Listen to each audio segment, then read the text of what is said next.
Eu quero iniciar lendo com vocês hoje um texto que vocês viram. Semana passada eu falei sobre homens corajosos, né? E hoje eu quero ler um texto que fala bastante sobre isso. E eu quero que vocês abram em Josué, sexto livro da Bíblia, Barbada. Depois eu quero que vocês orem pelo Leandro, acho que ele está fraco na fé.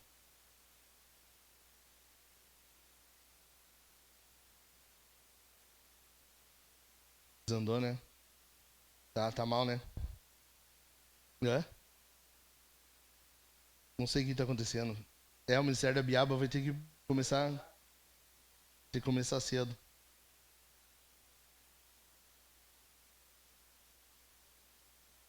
Acho que tem. Acho que tem.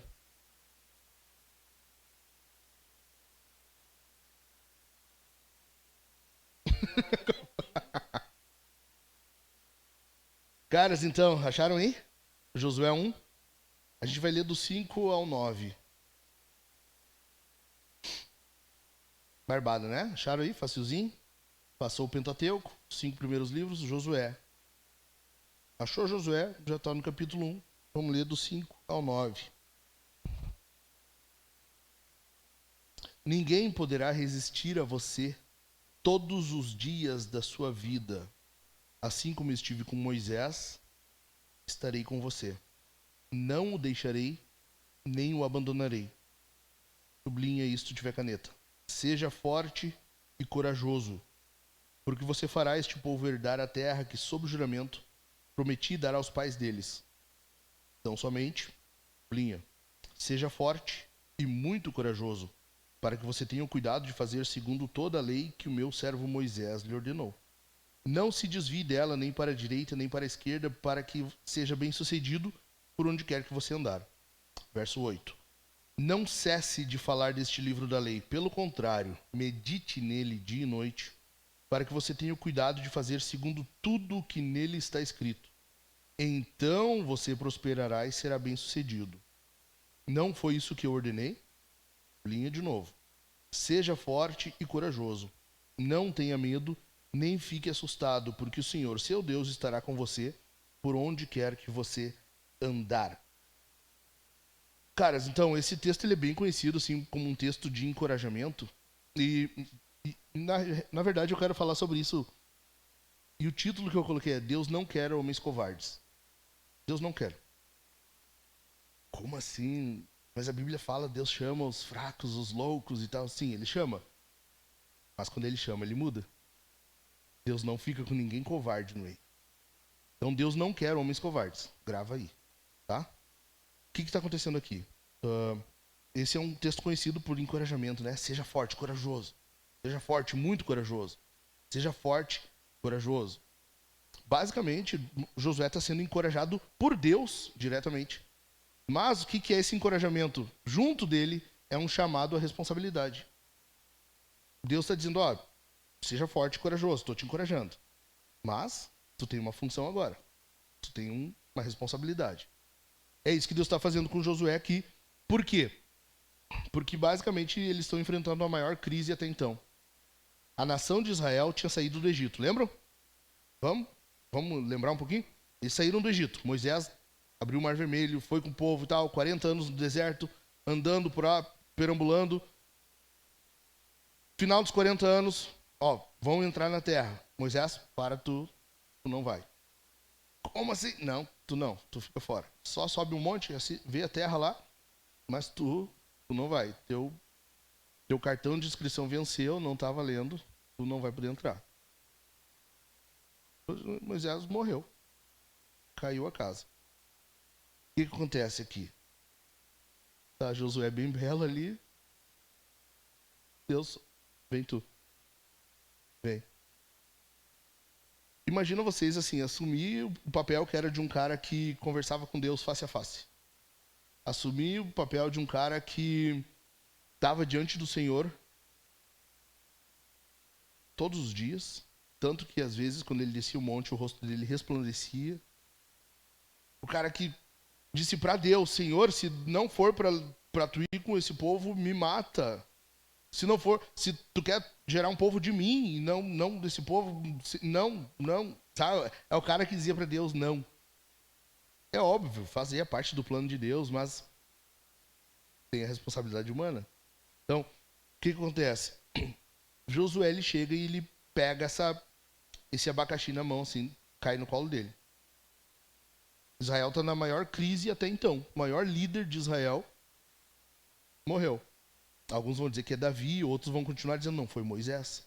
Queira que seja Moisés ou Davi, um dos maiores líderes da nação de todos os tempos morreu e Josué assume o papel dele.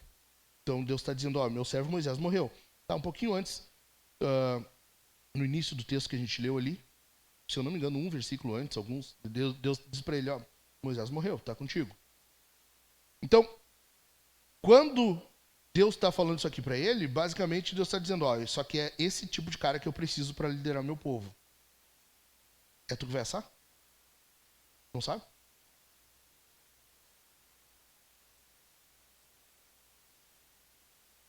Ah, outro Thiago?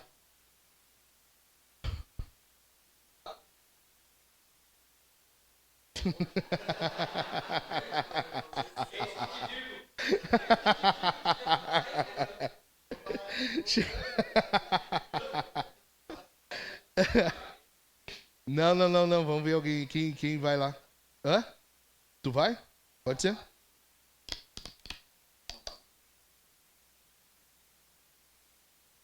Tá. Eu te aviso. E aí. Ah, o Thiago já. Ah, vamos comer carvão.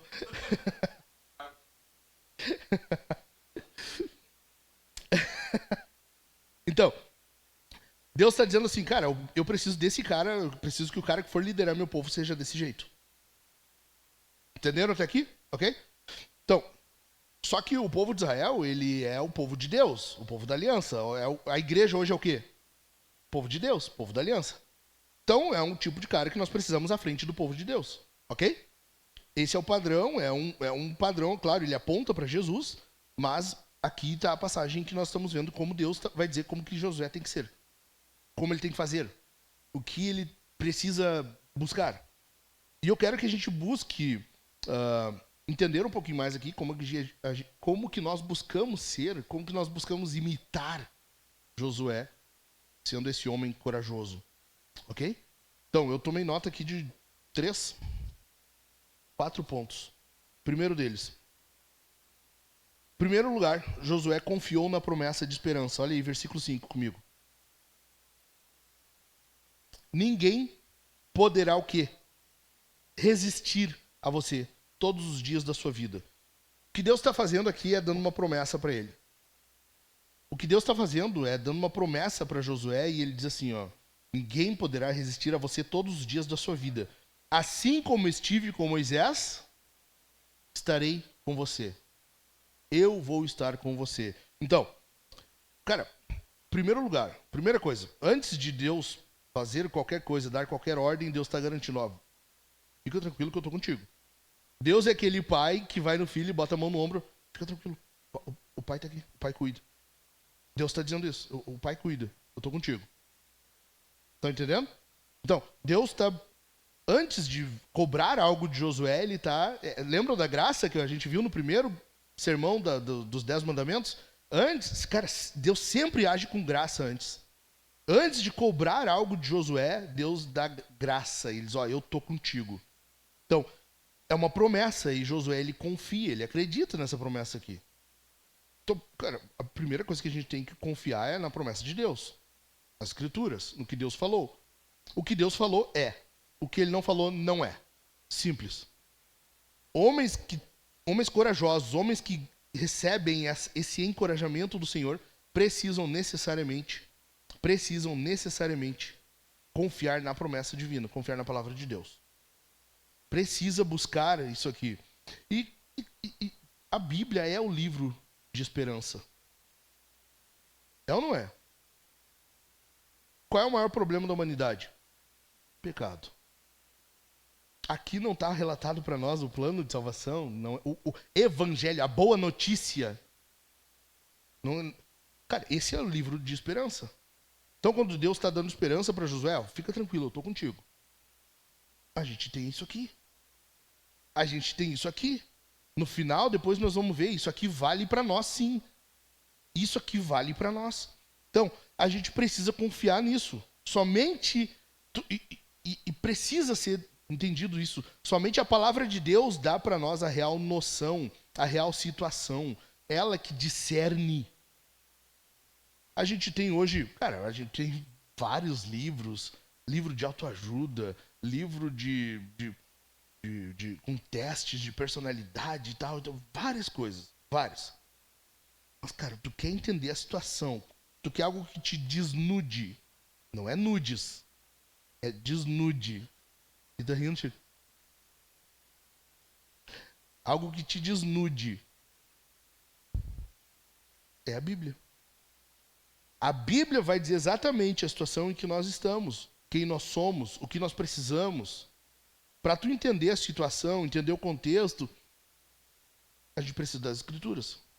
A gente precisa da Bíblia. A gente precisa disso aqui para a gente entender a real visão e buscar essa esperança que a gente precisa. E buscar essa confiança na promessa. Isso que dá promessa. Porque a promessa na Bíblia é algo que dá esperança. Nós vivemos e continuamos vivendo, buscando por causa de esperança. O John Piper ele fala, né, no Graça Futura, aquilo que nós já vivemos, a experiência que já passamos, ela nos serve como motivação para gratidão. Mas o que nos impulsiona é o que está à frente. É a graça futura, é o que ainda vai vir. Estão entendendo? Então, tu quer algo que te motive, que te impulsione para frente, tu precisa ter algo que tá te chamando a atenção lá na frente. Essa graça futura, essa esperança. Entendeu? É isso que nós precisamos. Então, não basta só tu pegar, ler a Bíblia. Fiz minha leitura hoje. Cara, te apega nas promessas. Só que é até meio complicado falar de promessas hoje, né? Porque virou uma onda de promessa. Eu tenho promessa na tua vida, sabe? E, cara, e por muito tempo, que sabe o que eu tô falando? A gente viu essas profetadas na igreja, assim. Mas eu tô falando promessa real, promessa full, tá ligado? Promessa as verdes. Promessa mesmo. Cara, a gente tem que se apegar às promessas. Promessa de Deus. Deus tem promessas. Coisas que Ele prometeu e ainda não realizou. Essas coisas, nós nos apegarmos a isso. Isso vai nos impulsionar, nos motivar. Amém? Então, a igreja, ela avança por meio de homens assim. Caras que confiam na promessa. Cara que tá vindo lá na frente. Cara, eu tô vendo, a igreja vai crescer, o evangelho vai avançar. O governo está se crescendo, o Estado tá grande, as unhas estão grandes, mas não interessa porque ele não é maior que Jesus. A coisa está piorando, vocês estão vendo. Agora, o Jack recebendo processo, tendo que gastar um dinheiro que ele não tem. Por quê? Porque o Estado acha que o que ele fala não pode. Hoje, eu postei hoje nos stories um cara falando que a namorada dele abortou. É um crime. Ele admitiu um crime. Não dá nada. Por quê? Porque o Estado não vê problema nisso. É a ideologia dele, concorda, então tá tudo bem. Agora, fala que tu é cristão, que tu ama Jesus e tu vai te dedicar à tua família, cara, tu é o pior inimigo do Estado hoje. Tu é um terrorista. Então, nós precisamos de caras que confiem na promessa divina. Cara que veja isso acontecendo e não se deixa desbancar. Eu continuo confiando. Eu continuo confiando. Eu acredito na palavra de Deus. Se Deus disse que vai fazer, vai fazer. Nós precisamos confiar na palavra, nas promessas. Se Deus disse que vai, vai. Não interessa Lula, não interessa Alexandre de Moraes, aquele cabeça de pica, não interessa nada disso. Jesus vai fazer e eu me apego nisso. Entendido? Em segundo lugar, Josué entendeu o propósito. Olha o versículo 6 aí.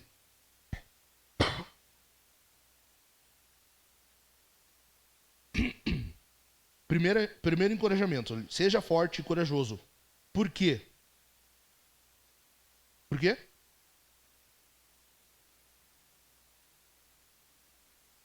Aqui está o propósito de Josué. Para que ele vai viver a partir de agora? Para fazer o povo herdar. Entendeu? Porque você fará este povo herdar a terra que, sob juramento, prometi dar aos pais deles. Quem é que dá a terra? Deus. Como que ele faz isso? Por meio de um homem. Deus prometeu aos pais dar aquela terra. Quem vai fazer eles herdar a terra? Josué. Tu percebe como tu tem que estar à disposição de Deus? Tu precisa entender necessariamente, cara, tu tem que ter um mínimo de noção do teu propósito. Por que tu vive? Porque é uma coisa tão óbvia, né? Mas, cara, a gente tá vendo tanta coisa hoje. O pessoal vive pro aqui e o agora. Domingo eu falei disso, né? Essa mente humanista faz com que tu viva o aqui e o agora. Tu tem que aproveitar. Atinge teu primeiro milhão. Tu tem que ir atrás dos teus sonhos. Faz isso, faz aquilo. Ahá, uhul. É zaz. Cara, não. Não é nós que estabelecemos um propósito pelo que a gente vai viver. É Deus. E nós vamos dar conta disso. Hoje eu postei um vídeo daquele cara, parece uma velha de 60 anos lá, eu esqueci o nome dele. Esqueci. E pior que eu conheço um cara que trabalhava com ele. Quase se divorciou por culpa desse cara. Vocês viram o vídeo que eu postei? O cara dizendo que ele... Perguntaram, né, se ele queria ter filhos. Ele, não. Filho pra mim, não. Eu não quero filho. Thiago Finch, isso aí. Não quero filhos. Ele disse, inclusive, já fiz vasectomia pra nunca ter filho, não sei o que e tal. Cara, o que é isso? E ele fala no vídeo, eu quero aproveitar minha vida. Pra mente de hoje, aproveitar a vida é isso. Tu tem um período de tempo, talvez aí até 60, 70, 80 anos, e tu tem que, assim, tu tem que fazer tudo pra nesse período tu aproveitar. Por quê? Porque a mente humanista, a mente secularizada, ela não acredita mais que há uma eternidade, que há algo depois. Então, se resume tudo agora. Com a gente é assim? Mas então por que a gente se desgasta às vezes por causa de um trabalho, de uma carreira, de uma profissão, de um carro? Às vezes a gente se desgasta, a gente arranja confusão em casa, discussão em casa, por causa de um dia de trabalho que não foi tão bem. Por quê? Tu percebe? Não faz sentido? Não é coerente uma coisa com a outra? Se a nossa mentalidade não é pro aqui e agora, essa vida é passageira, nós estamos nos preparando para a eternidade. Então nós temos que ter o olho lá. Como Paulo fala em Filipenses, nós vimos, mantenha o teu olhar no alvo. Se é isso, então por que nós nos desgastamos tanto com as coisas de agora? Por quê? Acontece que ou a gente molda a nossa mente de fato para viver como Deus quer que a gente viva, viver o propósito divino, ou então, cara, larga de mão essa história de crente. Larga de mão essa história de crente e vai viver o que tu quer. Se a coisa não tá boa, eu preciso atingir meu primeiro milhão, que hoje é só o que se fala, né? É uma viadagem que eu vou te contar. Tu tem que ter, pelo menos, um bom carro e uma boa casa. Tu tem que ter, pelo menos, um bom padrão de vida. Se tu não tiver, tu está fazendo algo errado, tu precisa trabalhar mais. Tem uma frase do Ícaro, e cara, eu vou dizer para vocês, eu concordo com a frase. O Ícaro diz assim, tu quer prosperar? Hoje, tu precisa ter um trabalho depois do trabalho. Tá? Ok, não tem problema na frase. Qual é o problema? É que daí tu vive por isso. Tu vive por isso. Eu conheço, não é que eu ouvi falar, eu conheço gente que para passar num concurso passou 2 anos encerrada dentro de um quarto. Uma prisão. O quarto todo cheio de folhas de estudo, colada nas paredes, no roupeiro, por tudo. Porque a pessoa queria, porque queria passar naquilo ali, aquele concurso. O que é isso? É um sacrifício. É um sacrifício. Tem um ídolo e agora tu sacrifica esse ídolo. O que tu sacrifica? Convívio, família, qualidade de vida. Eu não gosto desse termo, mas azar. Qualidade de vida. Sabe? Tu deixa de aproveitar. Porque, queira ou não, Deus nos diz que nós devemos aproveitar. Paulo fala a Timóteo. Deus nos dá boas dádivas a fim de que nós aproveitemos. Então, por que a gente se mata, às vezes, por causa de uma bosta de um serviço? Percebe que não é coerente uma coisa com a outra? Então, o que Paulo... o que Josué está fazendo aqui? Josué, ele está ouvindo de Deus, ele confia na promessa e agora ele entende, ele pega para ele esse propósito. Senhor, está comigo? Está contigo. Então, beleza. Então, eu vou viver para isso. Então, agora eu vou fazer isso aí. Basicamente, é isso aqui que Josué está fazendo. Cara, olha só. A terra para o povo de Israel era algo muito importante. Tem 4 coisas que era muito importante. Está lá na promessa para Abraão. E isso vai desenrolar até o momento em que tem o reino davídico. Em primeiro lugar, a semente. Bênção. Terra e reino. Ou a família. Que é reino, é o povo de Deus.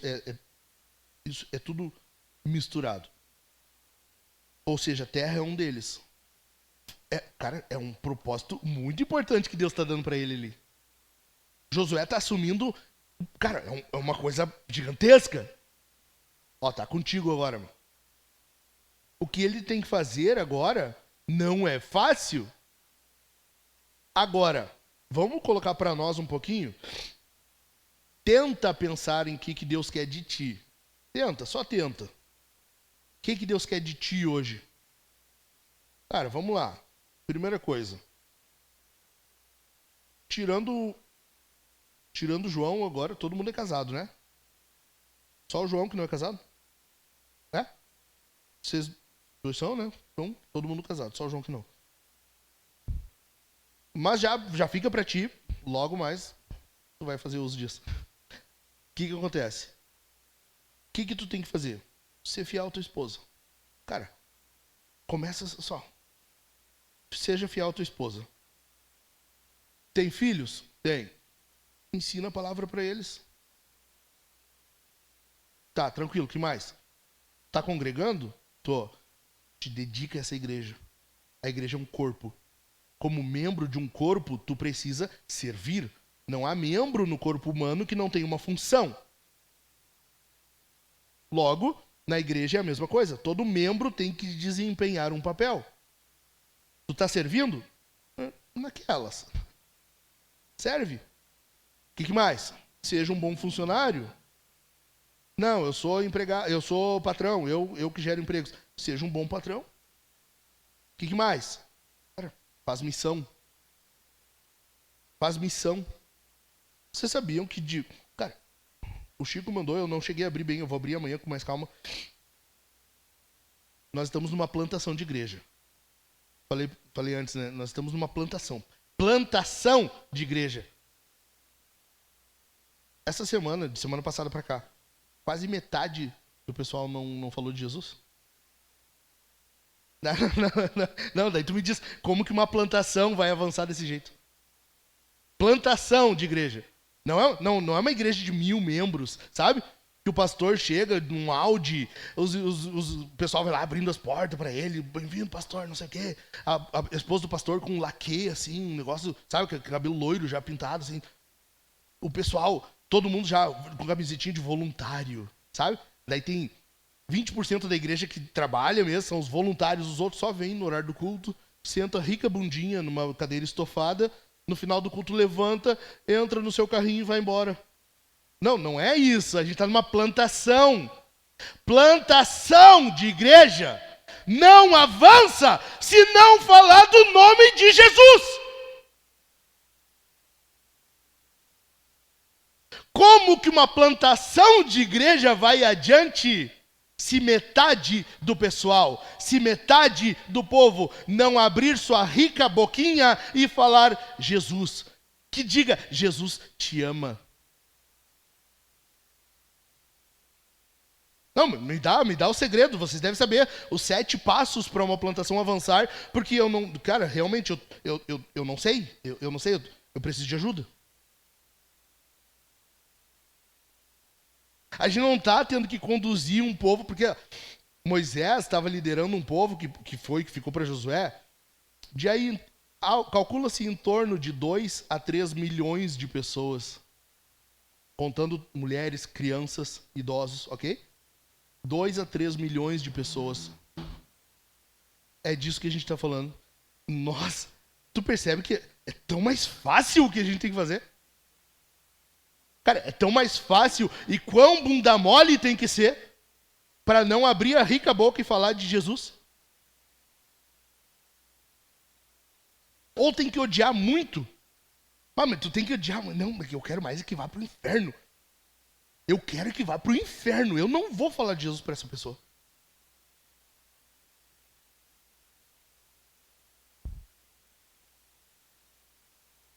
Tu percebe que destoa tanto assim do papel de um homem desse aqui para nós?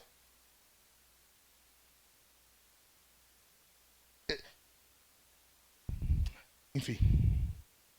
O que acontece? Josué, ele tá com um povo que já tinha experimentado medo e incredulidade. Lembram dos espias? De 12, 10 falaram que não ia dar. Oh, gente, vamos voltar, não vai dar certo, vamos voltar, deu ruim. Só ele, Josué e Caleb disseram, gente, vamos lá, Deus já entregou eles na nossa mão. É nós, vamos dar ali no meio. Os caras não foram. Por causa deles é que o povo ficou 40 anos rodando no deserto. Eles tinham experimentado medo, incredulidade, tudo isso. Por quê? Porque na hora de entrar na terra, o povo ficou com medo, não confiou no Senhor. Josué está tendo que assumir esse papel. Vamos lá de novo? Será que agora vai? Será que agora dá certo? Será que a gente consegue? É isso que o cara tá... Ele tá abraçando isso. Imagina, 2 milhões de pessoas, sendo que pode de novo vir uns ali. Gente, será? Ah, será? O que o cara tem que fazer? Como é que o cara lida com isso? E Deus só diz, ó, vai, atravessa o Jordão.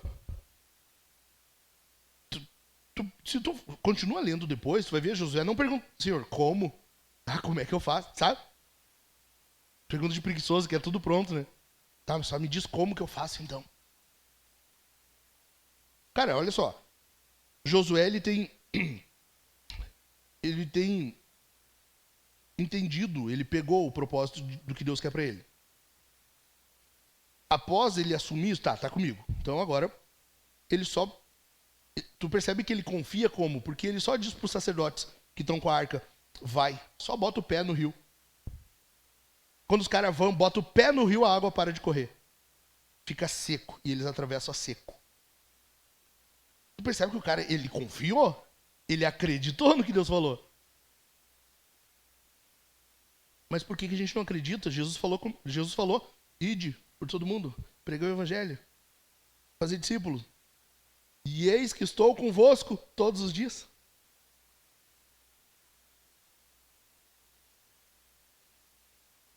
E aí?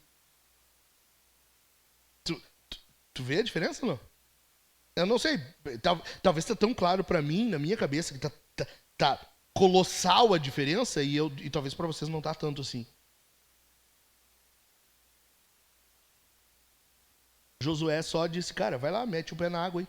Nós vamos passar. Vai lá. Vai tranquilo. Vai, pode ir que o pai cuida, vai. Eu sei o que eu tô fazendo. E os caras vão. O que acontece, cara? Nem tudo Deus vai dar tintim por tintim, detalhadamente o que vocês têm que fazer.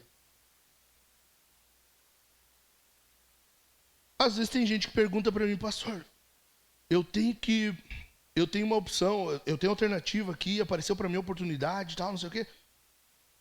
Os caras ficam na dúvida de um emprego ou outro, sendo que os dois são bons e tal. E os caras, tu tem liberdade, tu é livre. Deus não vai te dar mastigadinho tudo que tu tem que fazer desde que tu acorda até a hora de dormir.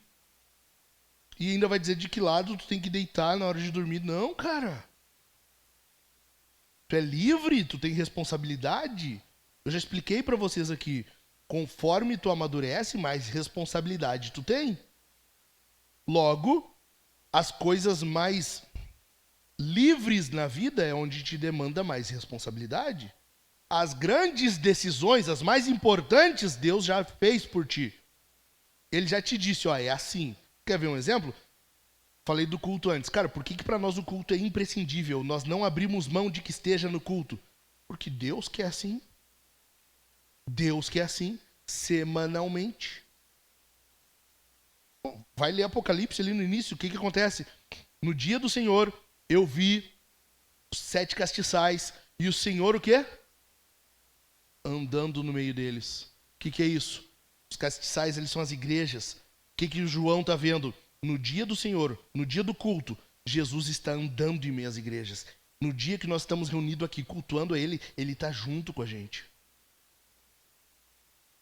É o dia mais importante, a gente não abre mão disso. Então tu decide uma única vez, eu vou ao culto. Depois que nós decidimos isso, é fácil. Tu não tem que decidir todo domingo se tu vai no culto ou não. Não, tu já decidiu. Tu só vai decidir que roupinha eu vou botar. Só isso. Já está decidido, eu vou no culto. Quando tu casa, tu já decidiu. A Bíblia diz, o homem deve ser marido de uma só mulher. Tu tem uma aliança no dedo, tu casou? Casou? Então, pronto, tá decidido. Agora, tu só tem uma mulher. Tu não olha para outra. Essa grande decisão já foi tomada. Tu decidiu uma vez só. Quando tu disse sim, ser fiel a essa mulher. Tu percebe? As grandes decisões, elas são simples. As menores são onde tu tem mais responsabilidade. É onde Deus larga na tua mão. Ó, eu tô confiando em ti. Vai. Escolhe bem. Entendeu? É onde tu tem mais responsabilidade. Então, o propósito ali do povo era o quê? Avançar. Tinha que atravessar o Jordão. Tinha que ir adiante. Sim ou não? Então tu percebe como é importante que os homens ali fossem caras pau-ferro? Não cara covarde? Por isso que a gente vai ver desde a lei, depois nos juízes, dizendo, ó, os covardes não ficam no exército, volta para casa. Covarde, ele mata aquilo ali. Covarde mata uma igreja. Mata, destrói. Tu imagina nós aqui na igreja, porque assim como o povo teria que avançar, conquistar a terra prometida, nós temos que avançar. Nós temos o ID, a grande comissão. Tu imagina nós tendo que fazer missão e 2, 3 no meio do povo. Ah, mas tá tão difícil, né? Ah, mas essa... Nossa. Bah, eu não sei como é que tu fala de Jesus e eu não consigo. Ah, sabe? Imagina uma pessoa que faz isso sistematicamente. Mata. Imagina um desanimado no meio de vários animados. Cara, ele vai corroer o ânimo dos outros. Mata.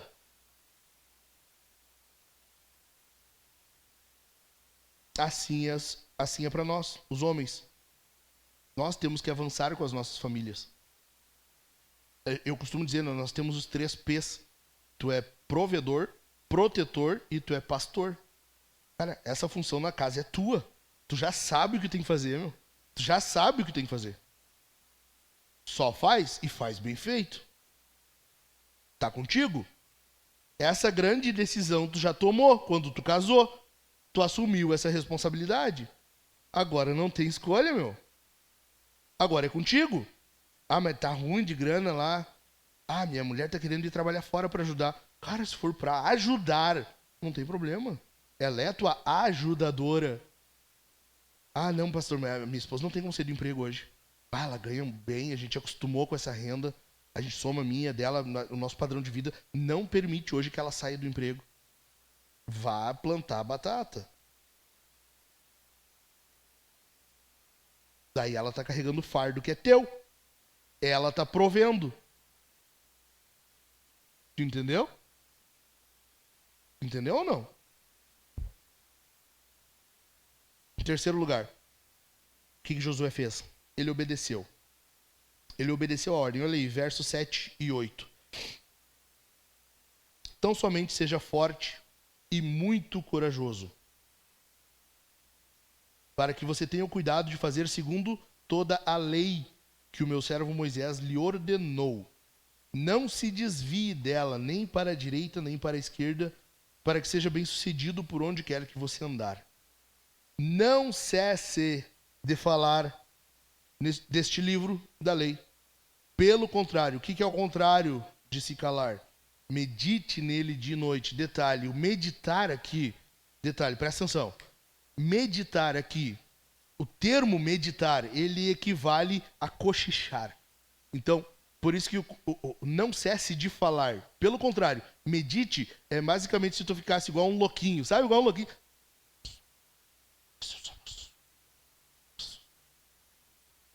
Meditando o tempo todo, o dia inteiro. Imagina o Thiago trabalhando, fazendo lá as usinas loucas dele e o tempo todo. Os caras vão internar ele. O Thiago já não é muito legal da cabeça, ele já é meio ligado no 220. Aí ele vai ficar. O termo meditar ali é isso, é basicamente ficar sussurrando. Qual é a ideia? É tu ficar remoendo a palavra o dia inteiro. Remoendo. Entendeu? Basicamente, continuando. Então, medite nele dia e noite, para que você tenha o cuidado de fazer segundo tudo o que nele está escrito. Então você prosperará e será bem-sucedido. Cara, tu percebe que aqui os meios são tão importantes quanto os fins? Tem hoje, né? Os fins justificam os meios. Não. O meio importa. O meio importa. Não é, eu estou fazendo isso aqui para chegar, para atingir um fim. Não. Importa o como. Como tu está fazendo. Isso importa. Para Deus, importa. E muito. E muito. O como, Deus está dizendo, faz o seguinte. Tu vai conduzir o povo, a tua missão é essa, o teu propósito é esse. Agora, como tu faz isso? Medita na minha palavra. Cara, olha só, para e pensa um pouquinho comigo. Josué está assumindo um povo de vamos botar aí um número, 2 milhões de pessoas, ok? Mas o exército, ele era, se eu não me engano, 600 mil, 600 e alguma coisa. Tá? O exército, os homens que lutavam. Então, ele não está assumindo só uma liderança política. Ele é um general. Ele é o líder de guerra. Então, o que Josué poderia pensar? E eu vou jogar limpo com vocês. Eu pensaria assim, tá? Se fosse eu tentei já várias vezes me colocar no lugar dele aqui, e eu acho que eu pensaria assim, cara, olha só, tem que invadir a terra. Tá, tem. Tem exércitos lá, tem povo inimigo? Tem. Eu tenho que liderar um exército? Sim. Nós vamos ter que lutar? Sim. Então, eu vou treinar. Cara, vou encher o meu cartucho, treinar, garrafão ali, não precisa ser na cabeça, um garrafão, vou treinar, deixar o meu braço adestrado. É ou não é? Então, Senhor, olha só, tu quer que eu lidere o povo para invadir a terra? Sim. Eu preciso levar o povo, né, e o exército à frente para ir destruindo os inimigos. Sim, sim. Deixa então eu treinar o exército, deixa eu treinar os homens. O que Deus diz para ele? Medita na minha palavra. Às vezes a gente quer ser muito braçal. A gente quer só fazer. A gente já conversou sobre isso, né, Tiago? A gente quer fazer. A gente é de fazer. Cara, às vezes Deus só quer que tu pare. Só para. Pega esse livrinho um pouco. Tira uns minutinhos. Tira uns minutinhos só um pouquinho. Dá uma lida aqui. Fica um pouquinho. Meditando nele. Remoendo, sabe? Mastigando. Aproveitando. Degustando. Faz isso. Nem sempre tu vai ter que levantar na hora e sair fazer alguma coisa. Às vezes Deus vai dizer assim, cara, lê ele, pensa nele, fala dele, medita nele. Quantas vezes, vamos puxar para nós de novo. Quantas vezes vocês discutiram em casa com a esposa e do nada tu disse assim, nossa, vamos dar um tempo. Eu vou pegar minha Bíblia e vou ler um pouquinho primeiro. Depois a gente continua conversando. Alguém já fez isso? Alguém já fez? Joga limpo, joga limpo. Não? Eu vou dizer por mim, eu nunca fiz. O que eu já fiz foi parar e chamar minha esposa para nós orar. Eu disse, vamos orar. Eu nunca parei para ir ler a Bíblia. Por que a gente não faz isso? Cara, o cara ia liderar um exército de uma terra, enfrentar inimigo. E Deus está dizendo, não, medita na minha palavra. Por que a gente não faz isso? Mas que bando de bunda seca a gente é de não fazer um troço desse. Sabe, às vezes a coisa tá feia em casa, é uma crise também, igual. Cara, é crise. Mas tu percebe como na hora da crise nós temos a tendência de só querer resolver, só querer fazer. E a gente não para um pouquinho para ler, meditar, orar. Eu tô errado? E eu tô falando para vocês, eu nunca parei. Olha só, meu amor, vamos parar isso aqui um pouco. Eu vou ler a Bíblia. Primeiro eu vou ler a Bíblia. Eu já fiz isso, não em momento de discussão, em outros momentos de tensão, mas não era discussão propriamente. Mas de estar, por exemplo, discutindo, e cara, bem na boa, eu não sei por que eu falei isso, me ocorreu. Talvez Deus queira falar com algum de nós isso. Só me ocorreu. Eu não tinha notado isso aqui. Mas eu acredito na condução do Espírito. Talvez Deus queira estar falando com algum de vocês. Talvez. Eu estou dizendo só talvez. Não estou dizendo que é. Eu não sou um super espiritual. Tá? Mas me ocorreu na hora. E eu acredito que o Espírito guiou para isso. Já parou para pensar como a gente é incrédulo na prática, assim, na vida real? O cara ia guiar um exército. Atrás vinha mais um povo e de 1.300.000, 400.000 pessoas. E Deus, medita na minha palavra. Faz tudo que tu conseguir e que puder para não se desviar para a direita e para a esquerda. Não se desvia. Vai. É a palavra. A leitura, o estudo da palavra, dá ânimo. Então, quando Deus está dizendo assim, seja forte e corajoso, Deus está dizendo assim, o que vai te manter forte e corajoso é minha palavra. É minha palavra. Quando Deus está dizendo assim para ele, medita, não cesse de falar desse livro, medita nele dia e noite, Deus está dizendo assim, o pulo do gato está aqui. O que vai te dar encorajamento é isso aqui. Entendeu? Não adianta, cara, a gente dizer que nós somos homens corajosos e nós estamos aqui, pastores das casas, e a gente se reúne nas quartas, faz carne, bebe cerveja e fuma, lendo uma TS do Gruden.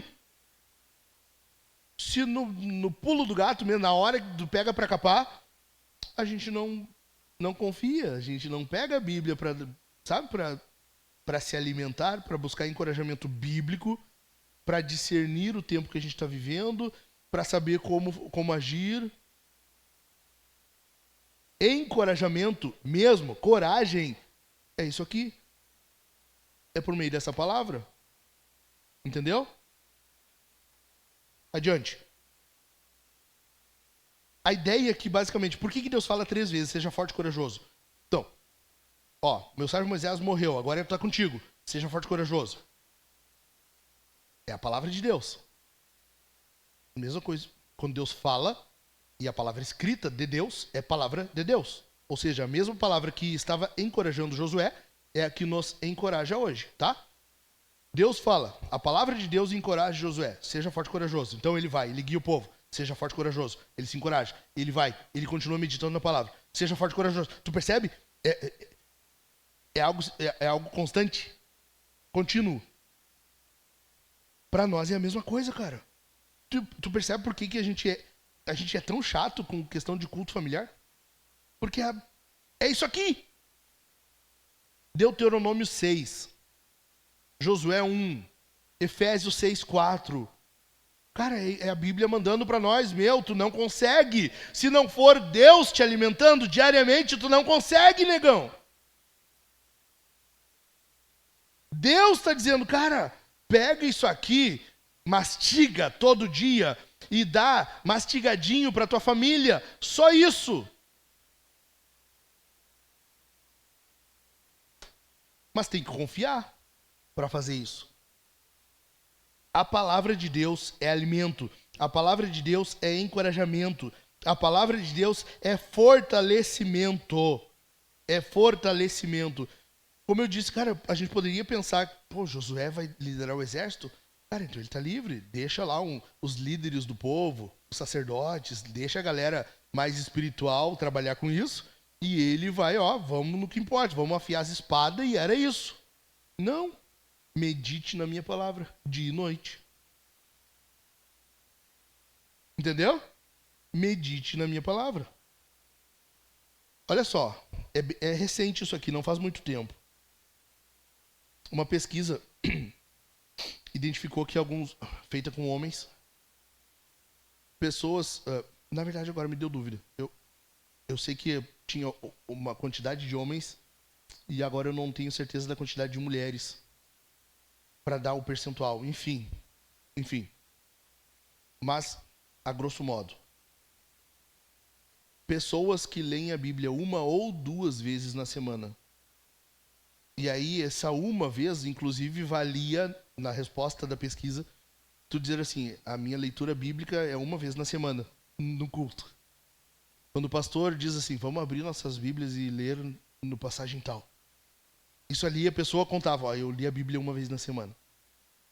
Pessoas que responderam assim, ou que liam no máximo 2 vezes por semana, o impacto dessa leitura era bem pequeno na vida delas. O impacto era quase insignificante, o efeito que tinha na vida delas. As pessoas que liam 3 vezes na semana tinham um leve reflexo, um efeito na vida delas.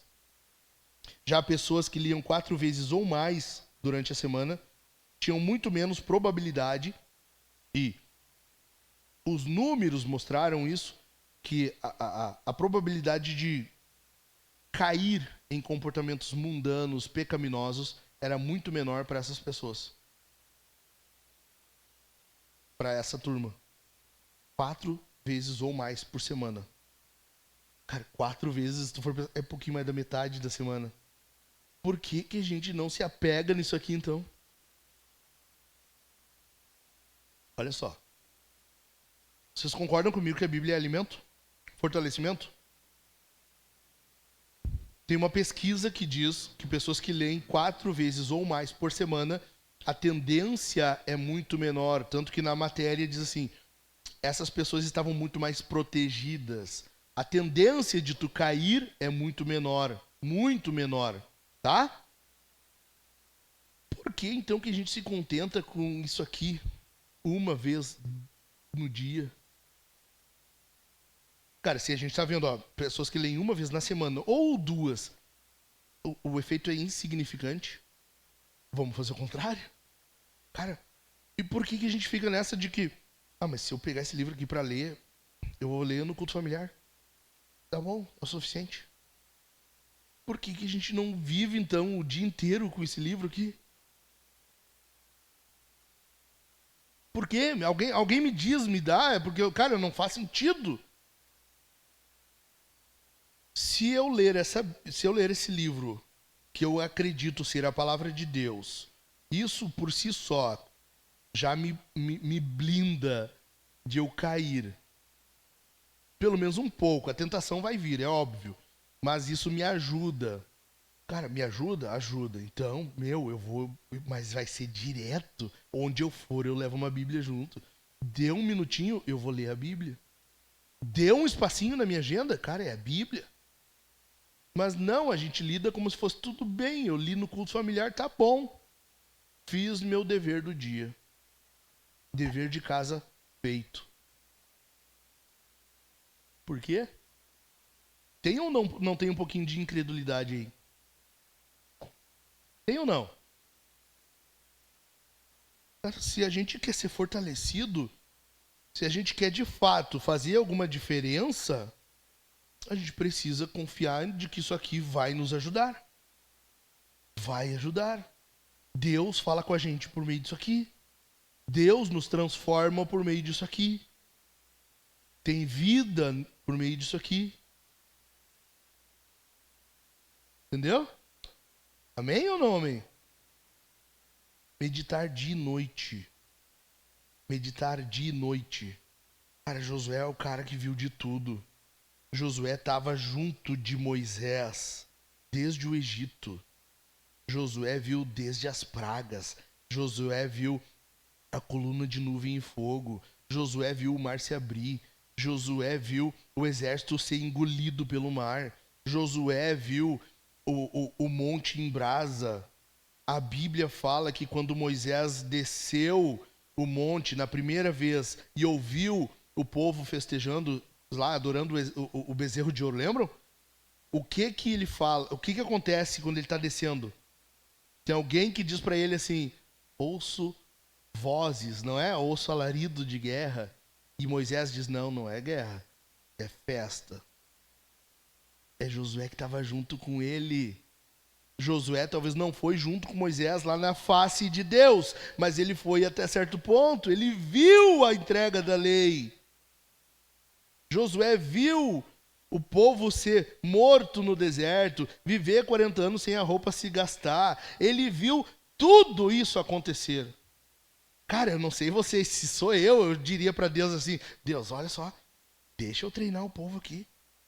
Eu já vi tudo que tu fez e eu confio em ti, ó. É nóis. Eu sei que tu faz, eu sei que tu pode fazer e eu confio em tudo que tu diz que fará. Cara, não precisa eu ficar meditando nisso aqui, eu já vi tudo que tu fez, eu já vi tudo acontecer. Deixa eu treinar o exército, que isso é o que importa. Josué faz isso? Não. Tu percebe como o que realmente importa, então? É o exército estar bem treinadinho ou é fazer o que Deus mandou? Então, o que realmente importa é a palavra. Então, no teu dia, se tu não dá prioridade para a palavra, se tu acorda já tucanado com o teu trabalho, se tu acorda já saindo pro teu trabalho, se tu acorda já pensando agitado com o teu trabalho, se tu vai pro teu trabalho e tu não dá tempo para a palavra, e tu volta do teu trabalho e a tua vida gira em torno disso. Cara, o que de fato é a prioridade então? O que realmente importa? Porque é a mesma coisa de Josué, ele poderia acordar de manhã, já pensar em treinar o exército, vamos treinar, vamos pensar em algumas táticas, vamos fazer isso, vamos fazer aquilo. Não. Primeiro a palavra. Primeiro a palavra. Depois a gente treina aqui, afia as espadas, a gente pega umas pedras, bota nos bolsos, faz alguma coisa. Tu quer ir do lado do mar. Tô indo pro último ponto aqui. Então, não há nem, presta atenção aqui, ó. Nenhuma razão, não há nenhuma. Tu pode pensar tu vai ter a tentação agora de pensar em algumas. Não há nenhuma razão que nos faça abrir mão das escrituras diariamente. Nenhuma. Ah, pastor, mas é que o meu trabalho exige, mas a minha rotina, mas a minha família, o meu horário. Não. Não. Não. Não. Não. Não tem nenhuma desculpa. Não tem atividade, não tem horário, não tem ocupação, não tem encargo, não tem estudo, não tem nada que justifique tu abrir mão da palavra de Deus todo dia. Nada. Nenhuma razão. Nenhuma. E isso implica em quê? Cara, não importa o quanto tu ganha, não importa a tua família, não importa o teu sucesso, se tu fracassar nisso aqui. Se tu fracassar nisso aqui. Não importa tu ter uma família que tem os dentes bem branquinhos, todo dia de manhã come um café da manhã com bacon e ovos, não importa. se tu fracassar nisso aqui. George MacDonald, um dos caras que foi mentor do C.S. Lewis, ele escreve assim: em tudo aquilo que o homem faz sem Deus, está fadado ao mais horrível fracasso ou ao mais terrível sucesso. Tu entendeu? Olha só. Em tudo aquilo que o homem faz sem Deus, está fadado ao mais horrível fracasso ou ao mais terrível sucesso. Tu pode ser bem sucedido, cara, vai ser terrível pra ti. Vai ser terrível. Em quarto lugar, como que Josué se tornou então esse homem corajoso? Ele aceitou a garantia que Deus deu. Versículo 9, olha aí. Josué 1, verso 9. Não foi isso que eu ordenei? Seja forte e corajoso. Não tenha medo. Cara, eu amo isso aqui. A Bíblia ela é repleta do não temas, né? Os não temas. Alguém contou, já disse que tem 365 ou 366 não temas na Bíblia. Eu nunca contei pra ver se é mesmo isso. Mas tá cheio. Tá cheio. Não tenha medo, nem fique assustado, porque o Senhor, seu Deus, estará com você por onde quer que você andar. Cara, isso aqui é precioso demais. Isso é precioso demais. O que Josué está ouvindo aqui é uma repetição. Vocês viram, né? 3 vezes Deus fala isso. Essa repetição aqui, ela é finalizada com a promessa da presença de Deus. Por fim, Deus está dizendo assim, ó, sabe por que tu pode ser forte, corajoso? Porque eu estou contigo. Porque eu estou contigo. É por isso. É por isso, porque tu tem a companhia, a presença de Deus. Ela é a garantia de que realmente a única coisa que importa é tu ter Deus junto contigo. Deus. Deus. Muito bom o toque, meu. Muito furioso o toque.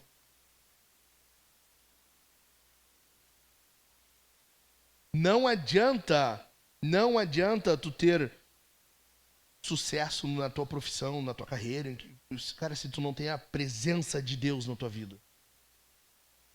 A presença. Aquela que a gente tá lendo no Gruden, né? A presença abençoadora de Deus. E por abençoadora não é bênção material, não é bênção financeira, é bênção. Bênção espiritual, o Espírito na tua vida. Entendeu?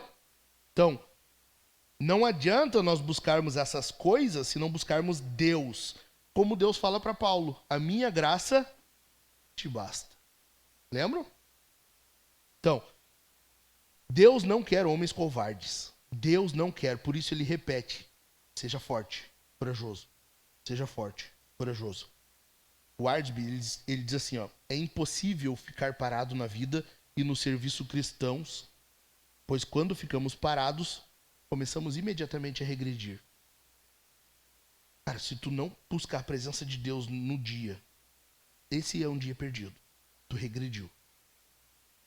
Por isso que Deus está dizendo todo dia. Entendeu? Sim ou não? Olha comigo aí, abre aí rapidinho. Mateus 1:23.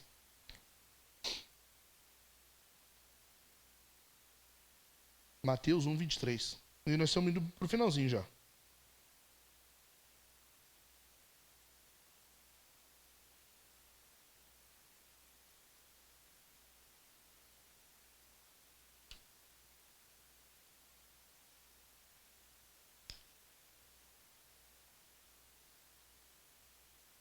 Acharam aí?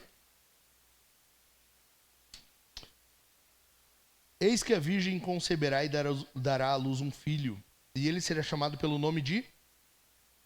Olha o que significa aí. Cara, Jesus vem ao mundo. E o nome dele é Deus conosco. Essa promessa para Josué não ficou em Josué. Ela é para nós. Ela é para nós. Deus conosco. Lembra do último capítulo de Mateus? Vamos lá, no 28. Eu acho que... Isso mesmo, 28 e 20. É o último versículo, inclusive.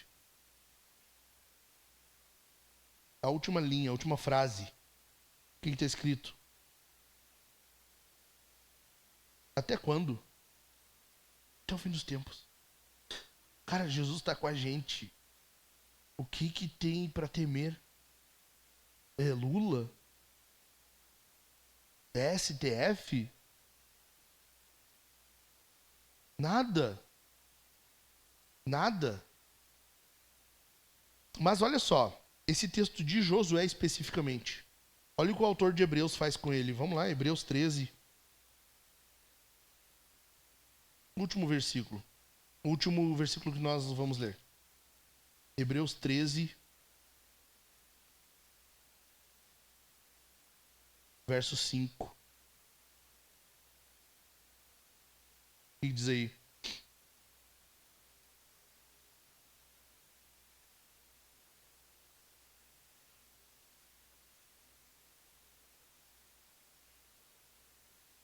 Essa frase aqui que ele está citando é de onde?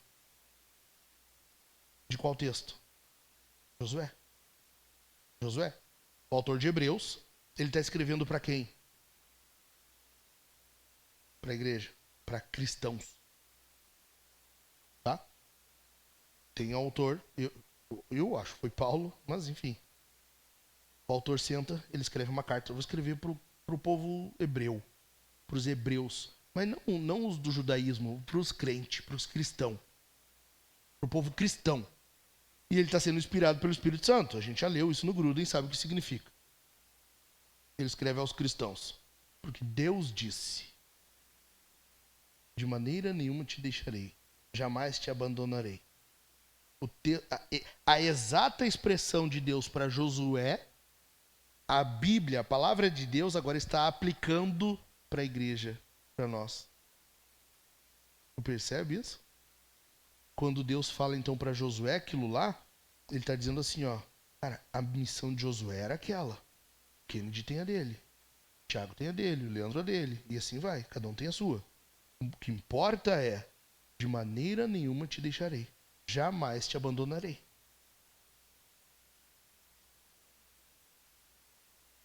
Olha a preciosidade disso. Olha a preciosidade disso aqui. Cara, encerrando. Moisés morreu. Moisés morreu, ficou Josué. Mas ele não estava despreparado. Moisés tinha treinado ele. Essas reuniões aqui, eu já falei desde a primeira, são para levantar líderes. A gente precisa pensar assim. Isso é bíblico. Paulo fala a Timóteo, 1 Timóteo 2:2. Que assim como ele aprendeu com Paulo, ele deveria ensinar outros que estivessem aptos a ensinar outros. A gente não pode pensar só em nós. Eu já falei, o pensamento na igreja é sempre comunitário. Lembra que eu falei? Inclusive sobre o perdão. Nós não pedimos perdão por nós somente, mas sim pela igreja, pelo convívio, pela comunhão, pelo povo. A mesma coisa é isso. A gente se preocupa com a sucessão. A gente se preocupa com o próximo, com a próxima geração. Isso quer dizer que a gente tem que fazer algo hoje. Amém? Vamos orar? Vamos orar? Sim ou não?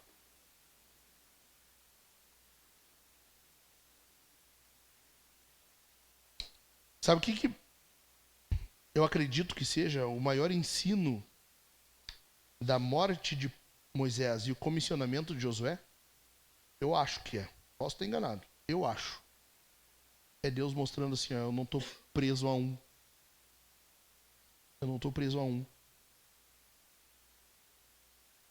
Cara, isso tem que nos motivar e nos levantar em temor. Tu tem uma missão, tu vai prestar contas. Mas se tu não fizer, Deus levanta outro que faça. O pastor Luiz Antônio, foi meu pastor, pregou no meu casamento, ele dizia assim, cara, tu não quer fazer? Não tem problema. Deus levanta 20 melhor que tu. Ele dizia em seguida, eu cansei de ouvir ele falar isso. Tu não quer fazer para Deus? Não faz. Tu vai dar conta. Mas não quer? Não faz. Deus levanta 20 melhor que tu. Não é que Deus levanta só 20 para te substituir, levanta 20 melhor que tu.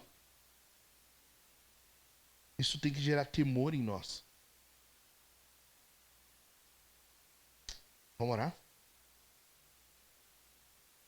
Então levanta tua voz aí, começa a orar.